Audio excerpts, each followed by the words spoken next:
In this video, I break down with Jeremy Miner how I made my first ever $30,000 commission month in my first ever month selling anything. Now, you guys will get the knowledge, what you won't get is the implementation though, and that's why on October 15th, I'm doing a 90-minute sales training where I break down my exact step-by-step plan of how I made $30,000 in commissions in my first month selling anything, and made $1 million in commissions in my first year selling anything too. Now, the link for that will be in the description below. The reason why I'm dropping this to YouTube first is because we only have 500 slots available. And I know because you guys are coming from YouTube, you guys are going to be the most committed, you're going to show up, and you're going to make the most of it so we can help you make your first $30,000 month there. So, I'll see you there. Enjoy the video. So you used to work at a supermarket. You're talking a few years ago. Yeah. How did you go from a supermarket to becoming like our top closer? We have almost 50 closers. Yeah. No, the first thing I had to do was, number one, master skills. But prior to master skills, the thing people don't tell you is that you have to let your skill set develop, and that will take time.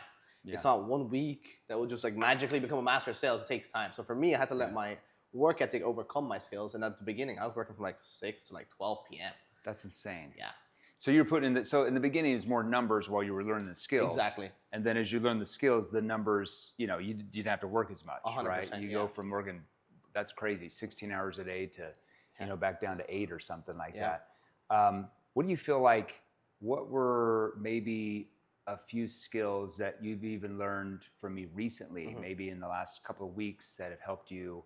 When I say close sales, I don't mean like you're closing them, like you're doing it to them, you're doing it for them, but help them like overcome their fear of change, like get into our training so they can get the results they want. Yeah, well, it starts before you even get to the end of the conversation, is really getting them into becoming the identity of the person who they need to become and we need them to become so they can actually become a buyer. So like identity selling was the biggest thing I learned from you the last week, and I started implementing it. Yeah, because I think most salespeople have been taught, it's not their fault, that, hey, you need to qualify the prospect to see if they're qualified to buy what you offer. The problem with that is most salespeople don't know how to do that the right way. Number two, unless you're selling a $10 million solution to a homeless person, it's not like the person can't get the funds or funding if they really want to. Yeah. It's where they're already currently spending that same, it's not like the money doesn't exist. Yeah, exactly. Right? The money exists, they're currently spending it somewhere else because where they're spending is more of a priority in their mind. Yeah. So how do you shift that where now they view your thing is more of a priority than where they're currently spending that money, right? And so instead of qualifying them, you can build the prospect into the identity of the person who becomes a buyer. Like, what does that identity look like? So if they have a belief system that, you know, I need to, like if you're selling to a consumer, that I always talk to my spouse before I make a decision, and that's a belief system, you're always going to battle with that. But if I can build them into the identity of the person who's the forward thinker, you know, the smart person, the one who knows they have to make the hard decisions themselves for the family, less likely I even get that objection. Exactly. How has that helped you even in the last few weeks? It's funny enough, we did it today. We got a partner objection, and I was like, hey man, like it shows a lot about you, you taking that responsibility on your shoulders of making that decision and not just putting that responsibility on your partner. You'd be surprised how many salespeople come to us and they put that responsibility on their partner of learning the skills that they have to learn to provide a better life for their partner.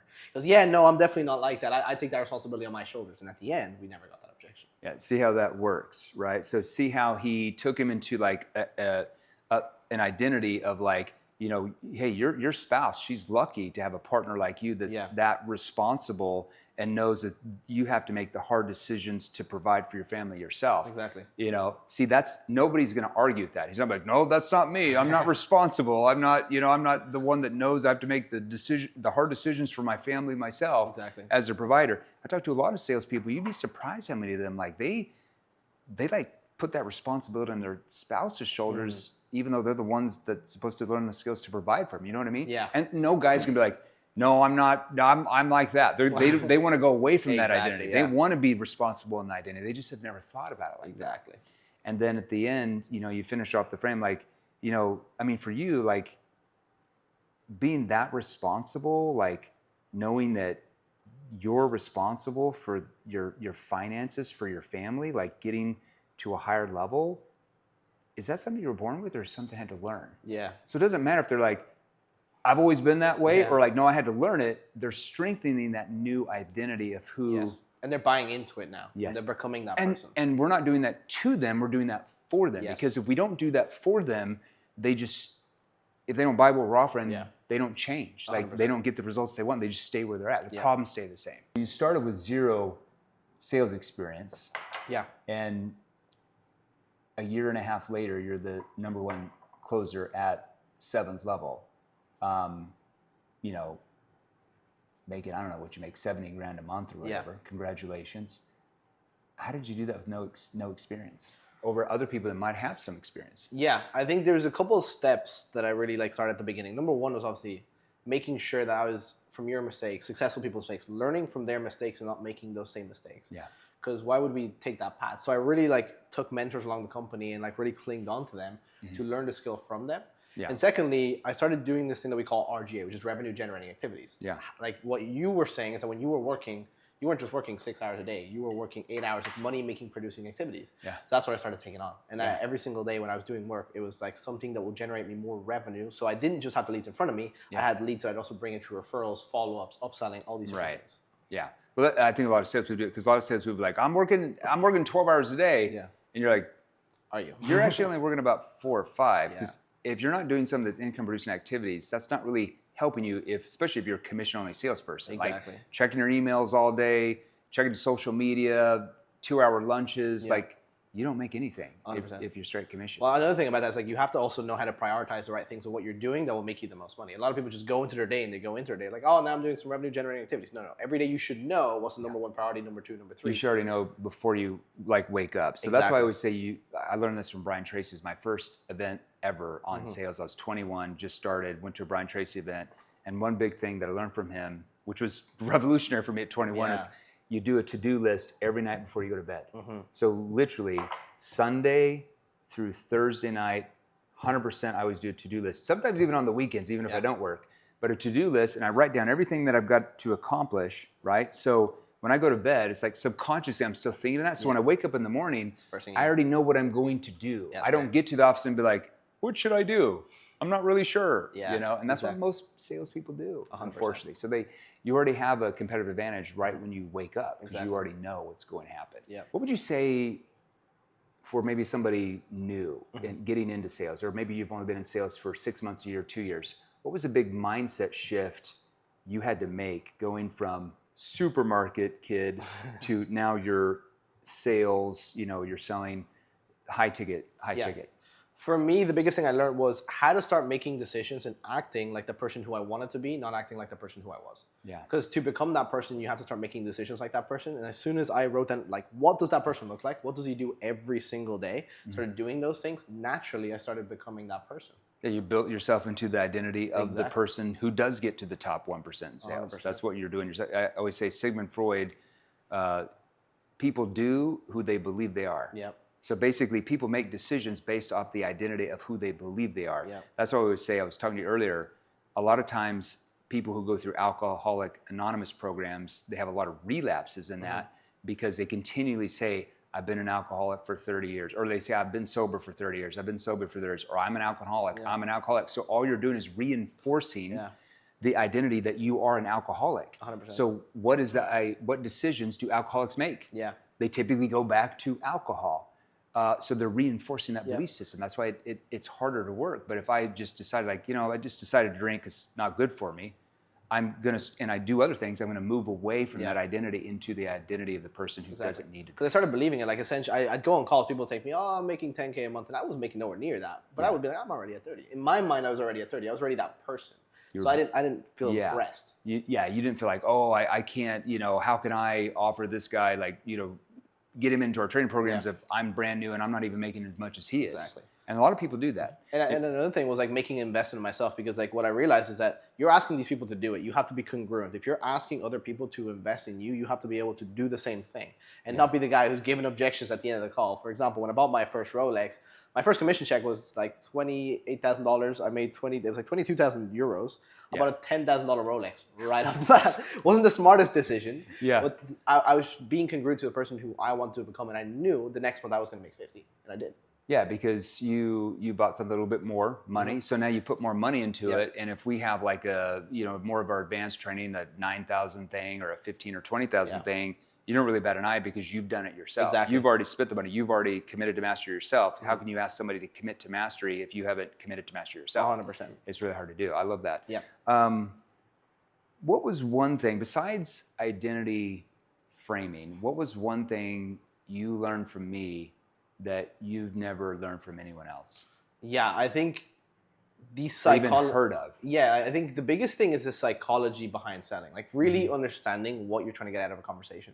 A lot of people just tell you what to say. They don't show you what you're actually trying to get out of what you're saying. Yeah. When you really understand the principles, that's when you can start understanding how to close someone, how to get them in a more emotional, deeper level, how to start using your tone. Everything starts making sense when you understand the outcomes and the principles. Yeah, you're not stuck on a script. Exactly. You're still going to use, you use a sales structure because you have to have a formula to follow, Yeah. but you're flexible with that script, right? So like any Hollywood actor or actress, everything they say in that movie is 100% scripted. Yeah. Does it sound scripted? No, it sounds natural. But they have frameworks that they follow, and sometimes based off what happens, they might say something different. Exactly. And that's so true because so many salespeople sound scripted, which is a pattern your prospects' brains pick up on. We recognize patterns, and they shut down because it sounds like a telemarketer or something. Yeah. So every prospect is going to tell you different things from the first questions, and you got to know how to tweak the next questions based off what they say. 100%. But you still understand the psychology of each stage Of what you're trying to get at, yeah. Exactly. 100%. So there might be some times, in sales, like with connection questions, and I usually say for most industries 4 that we want to ask. But there'd be some times when when I was talking to a prospect, back in my sales days, where I might only need to ask 1 or 2 real quick, and then I would transition based off what they just did. Yeah. Because a lot of people would just sit there and ask the question, even though they've already asked it, and the prospect gave you the answer and asked the same question. The prospect, and the prospect's like, I just said it was 2 years. Exactly. And the resistance is already up. Like Exactly. it's like you just trigger them, and it's unlikely you're probably going to make that. So you got to work to get them guard down again. It's like you're doing yourself a disservice. Exactly. I love that.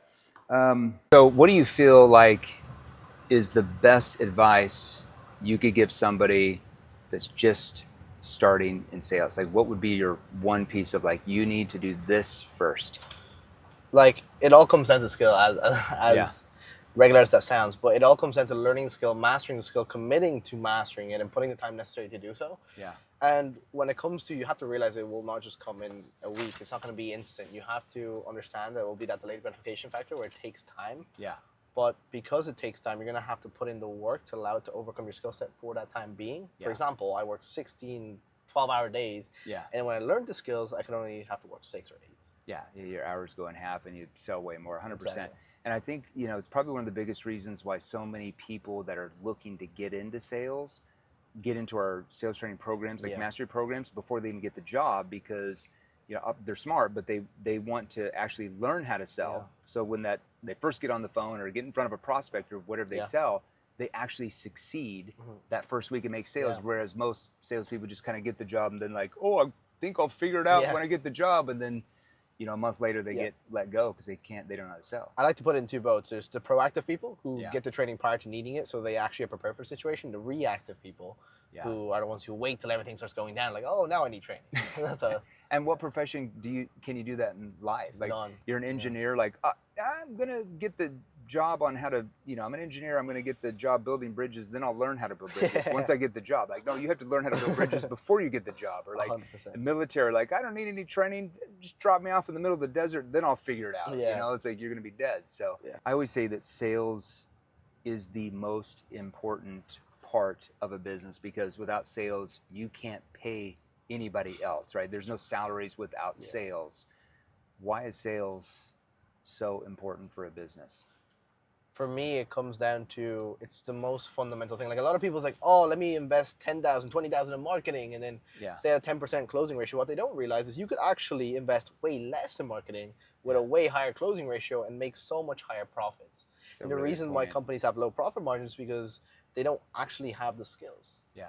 They just plow through the leads, and numbers have to spend a buttload of money. Yeah. Whereas if they just invested in their salespeople to increase their conversions by 20, 30, 40%, the marketing budget would go way down because they have to talk to less people to make more sales, more profit margin. I love that. So when you're talking to a prospect, obviously with what we do, we already know, they've raised their hand, like they know they've responded to some ad. They know that, hey, I need to get better at selling. I need to sell more. But yet when they get on a conversation, like a Zoom call or the phone or whatever, we as human beings, we still all have a fear of change, right? And so you see kind of that resistance coming in. Why is it so important to master how to like really disarm that prospect where they let their guard down and just want to open up and tell you what's really going on? It's like when you're having a conversation with a friend. If they're not opening to you up at the beginning, and you're not going to have an open conversation with anything with your partner, if they can open with you at the very beginning, you're going to have such a more vulnerable, open, emotional conversation will help the prospect to change. Yeah, it's like I always say, human beings, we all have a mask. Yeah.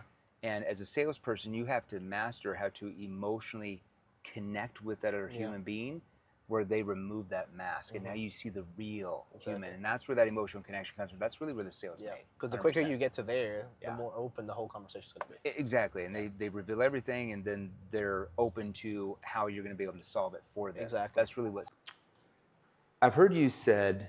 Sales is the most sales, persuasion, influence, most important skill you can learn in life. Why do you feel it is? Well, if you really look at it, the data, and this is not me speaking, it's the data, 80% of billionaires and millionaires did what? Sales. So Started in sales, exactly. So if you understand that it's a necessity that you have to do anything in life. If you start a business, if you're doing a conversation, if you're dating, you need this skill. Like this has improved so many aspects of my life that now I feel so much more confident because I learned the skills of sales. Yeah, and it doesn't even matter your profession. I call it non-sales selling. Like if you're an entrepreneur and you're trying to get your team to catch the vision of where you want to take your business, what are you doing? You're trying to persuade, influence, you're trying to move others. If you're a politician trying to get people to vote for you, you're trying to persuade, influence. You're an attorney trying to convince a judge your client's innocent. You're trying to persuade. Like if you're a mom, trying to help your kids go to bed on time, you're literally trying to persuade, influence, move others to your way of thinking. And really, lack of communication or bad communication is the number one reason why we even have wars in society, because people they can't communicate, right? 100%. And they get triggered and they don't know how to get the guard down. And it's like it's the same thing. Like even relationships, that's the biggest relationships, thing. 100%. lack of communication. 100%. Not being able to have relationships with your kids, lack of communication. It's you don't land the job interview, lack of communication. So it's all these skills that you have to have. Speaking in church, lack of communication.